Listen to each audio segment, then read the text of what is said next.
What is up, DS3 TV? We are back for another video. This one is Legend Summarize Underworld Myths, and this is by Sarcastic Productions. And we got Red talking here again, and yeah, so this is going to be a really good one. And let's see some of the legends summarized by, of Underworld Myths. So yeah, let's get into it. Also, subscribe to the channel. Want to get 1,000 subscribers by my birthday, September 13th. And also, thank you guys for getting me up to 500 subscribers today. We are a little bit over halfway to getting 1,000. So yeah, thank you. And yeah, let's get into the video and Alright everybody, listen up because today we're talking about the Underworld. So the first question is, what is the Underworld? I promise this gets smarter from here on out. Traditionally, it's a place where all the dead dudes hang out, and this concept is very old, which makes sense because it's answering a very old question. What happens when we die? Now, most cultures have their own flavor of the afterlife. Eternal rewards of various kinds, an extension of living existence based on maintenance by still living relatives, etc. But despite this wild variation in tone, there's only one real reason the Underworld ever appears as a major location in popular culture and mythology, and that's when someone goes down there to get someone back. Now this is a story that plays out in tons of cultures all over the world with varying degrees of success for all parties involved. In general, it follows the formula of person A likes person B dies or otherwise ends up in the Underworld, and person A scoots down there in order to rescue them. So today we're going to be looking at some of these stories and comparing how well it worked out for everybody. So we'll start off with a very old myth, maybe 4,000 years old, about the Babylonian goddess Ishtar. Now, Ishtar is a 4-star badass.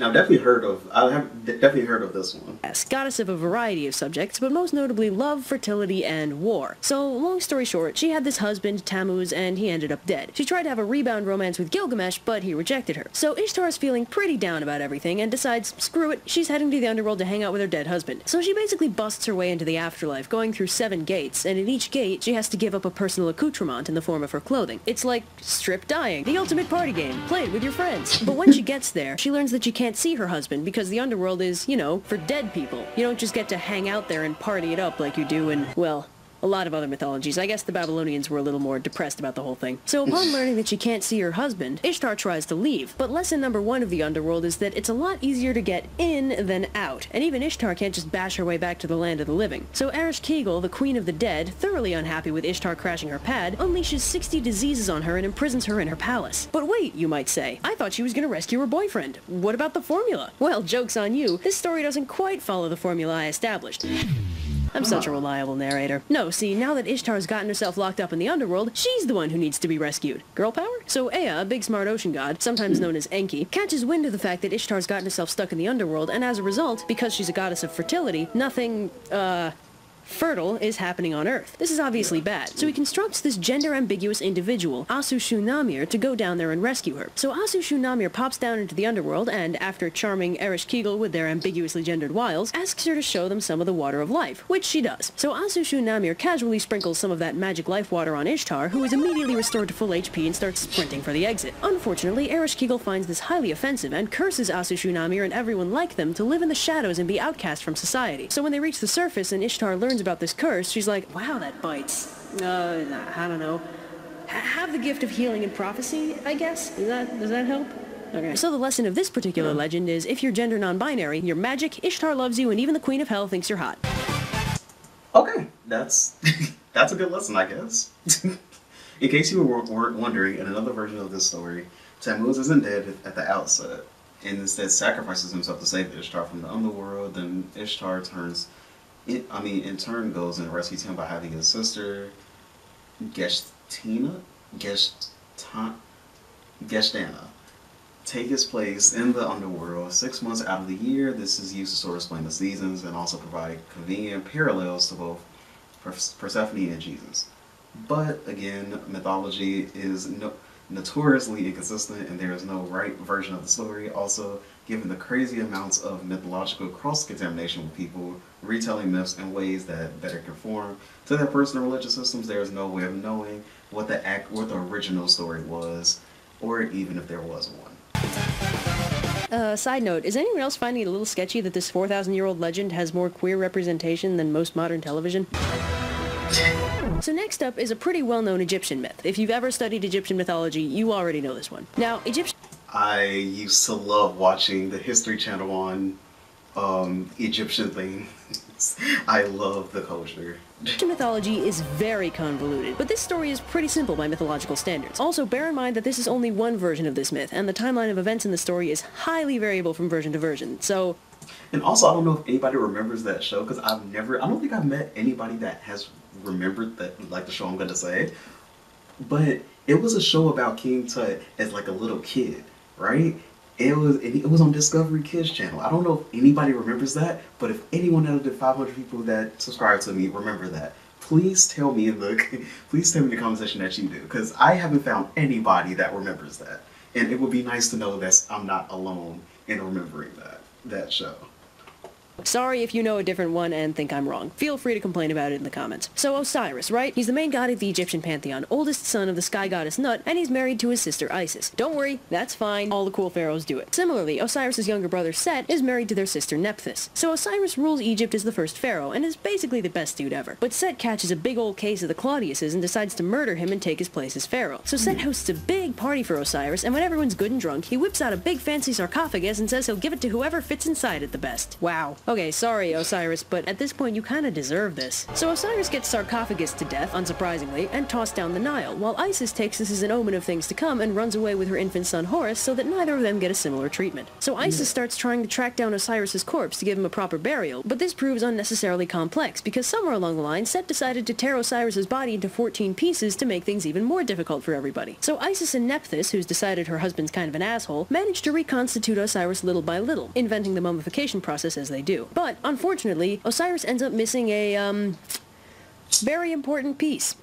So Isis manages to make a temporary replacement, and as a result Osiris is resurrected. Sort of. Unfortunately, although he's sort of alive, he's stuck being the lord of the Underworld since he's still technically kinda dead. But it's still a pretty sweet gig, and the Egyptian Underworld is basically like being alive anyway. And then later Horus grows up to be a big old badass, and he and Set have an awesome fight and it kicks ass. Important organs are lost on all sides. So in Japanese mythology, Japan had two creator gods, Izanagi and Izanami. They married, created an island to live on, then started cranking out more gods.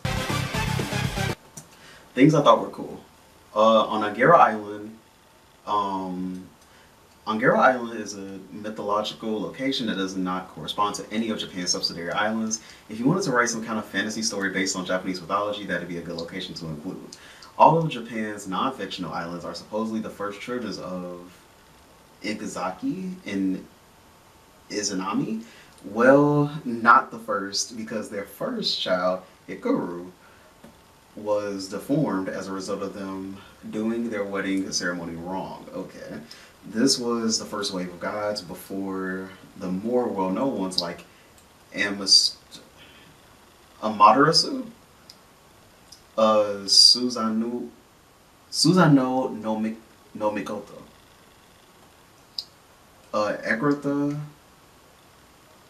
Ekatera, that's how you say that, were created. They actually come about as an indirect consequence to the events of the story. Creation myths are fun. So anyway, Izanagi and Izanami have a ton of kids, but unfortunately, one of the kids turns out to be a little too hot to handle. He really warms the heart, really lights up my life. He's positively radiant. Izanagi, I'm dying. What? But I'm just warming up? Izanagi? Wow, come on. I'm just warming up. Where's the fire? So anyway, yeah, Izanami is horribly burned as a result of giving birth to Kagutsuchi, the fire god, and ends up dying. This understandably sucks, but Izanagi is a god and just goes down to Yomi, the underworld, to get her back. So he pops down to Yomi, and Izanami tells him she'll try and figure something out with the gods of Yomi, but he has to not look at her in the meantime, at least not until she figures something out. Izanagi's like, sorry, what's that? It's too dark in here, I can't hear a thing. And immediately busts out a torch, whereupon he sees that Izanami's all corpseified and gross. So Izanami's pissed he didn't listen to her and sends a bunch of monsters after him in retribution, whereupon he blocks the entrance to the underworld with a huge boulder and they break off their marriage. Till death do us part, am I right?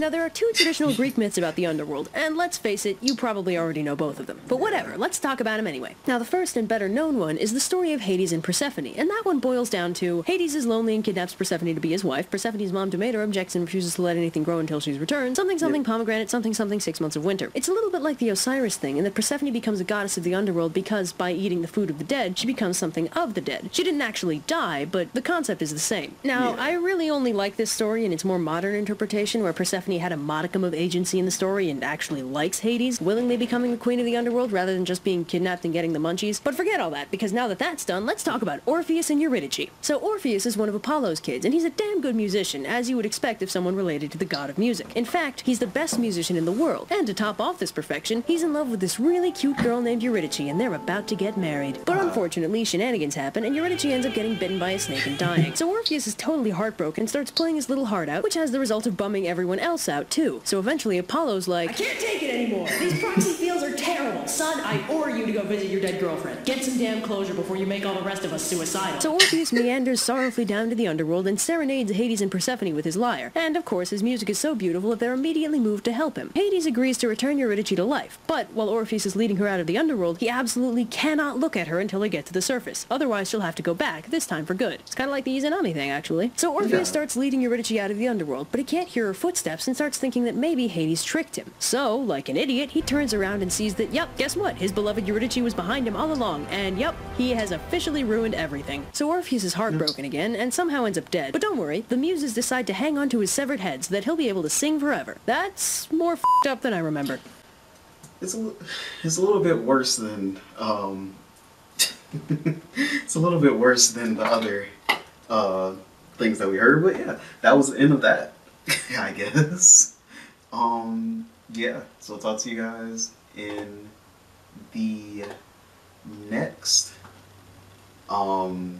video, and also subscribe to the channel. I want to get 1,000 subscribers by my birthday, September 13th, and also comment videos that you want me to react to in the comment section down below, because this was a suggested video that, yeah, I'm reacting to. So yeah, talk to you guys in the next video, and peace.